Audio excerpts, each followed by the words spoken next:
I'm Sophia Carter, and the day my brother stood up at our father's inheritance distribution and confidently claimed everything as his was the day he unknowingly handed control right back to me.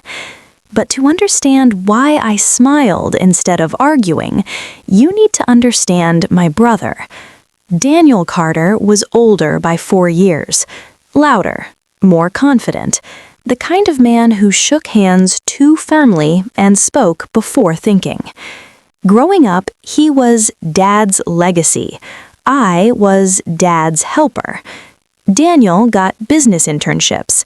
I helped Dad balance invoices at the kitchen table. Daniel got praise for ambition. I got thanked for responsibility. And in families like ours, responsibility is invisible. When Dad built Carter Industrial Supply from a small warehouse into a regional supplier, Daniel made sure everyone knew he would take over one day. He said it at dinners, at Christmas, at networking events. Future CEO, he'd joke. Dad would just smile quietly. 3 months before Dad passed, his health declined fast. Hospital visits, private meetings, lawyer consultations. Daniel visited twice. I visited daily. One night, while machines hummed softly in the hospital room, Dad looked at me and said something strange. "Sophia, ownership and control are not the same thing." I frowned. "What do you mean?" "You'll see." He squeezed my hand and changed the subject. I didn't push. Dad never spoke randomly. The distribution day. The conference room was cold, polished wood table, leather chairs, family photos placed neatly along the sidewall like silent witnesses. Daniel walked in wearing a navy suit, confident, relaxed, already victorious. He sat at the head of the table, not assigned, chosen. "I assume we'll keep this simple," he said lightly. I said nothing. The attorney, Mr. Reynolds, opened a thick folder.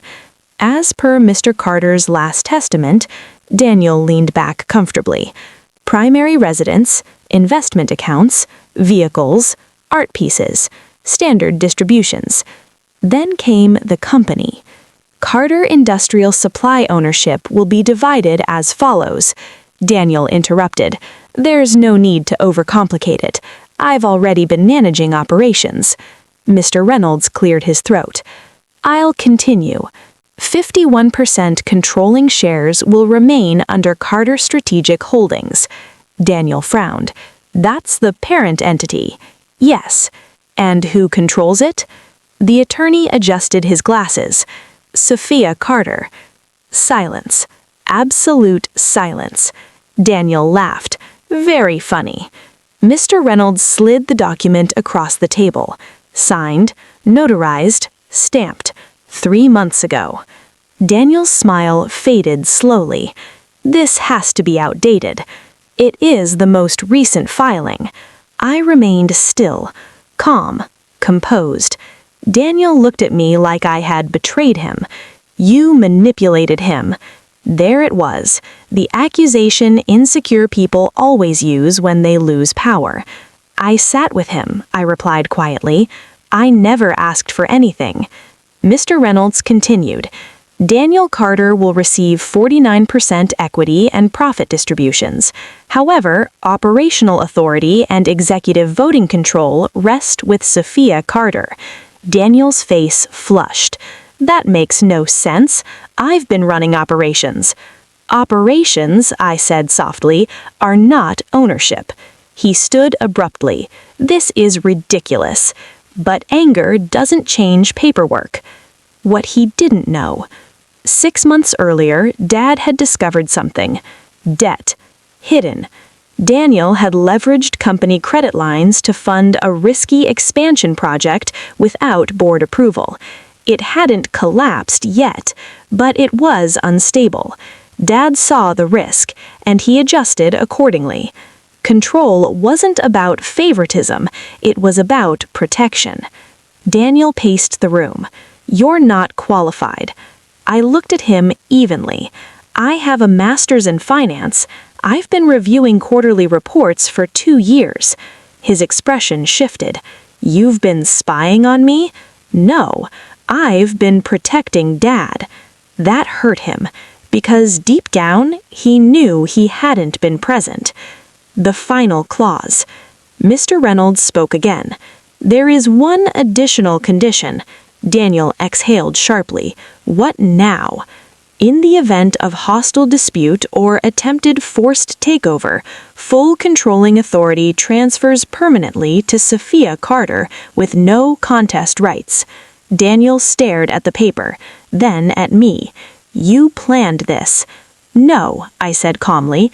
Dad did. Silence filled the room. Heavy. I didn't smile cruelly. I didn't celebrate. I just sat there. Because victory built on structure doesn't require theatrics. Finally, Daniel spoke quietly. So, what happens now? I folded my hands. Now we run the company properly.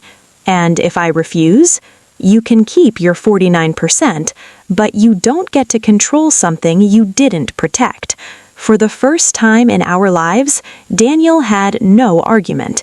Because control isn't about volume, it's about preparation. Aftermath. The first board meeting under my authority was tense. Employees were unsure. Rumors spread. But numbers don't lie. Within months, risk exposure was reduced, debt restructured, margins stabilized. Daniel stayed. At first, reluctantly, then professionally. Because even he couldn't deny results. One evening, months later, he approached my office door, knocked lightly. You knew. Knew what? That Dad trusted you more. I shook my head. He trusted structure more. He hesitated. I thought being loud meant being ready. I looked at him. Being ready means being steady. He didn't argue, because finally he understood. I'm Sophia Carter, and at the inheritance distribution, my brother claimed it all confidently. But while he spoke loudly about legacy, I smiled quietly, because Dad didn't leave me applause, he left me control. And in the end, control is everything.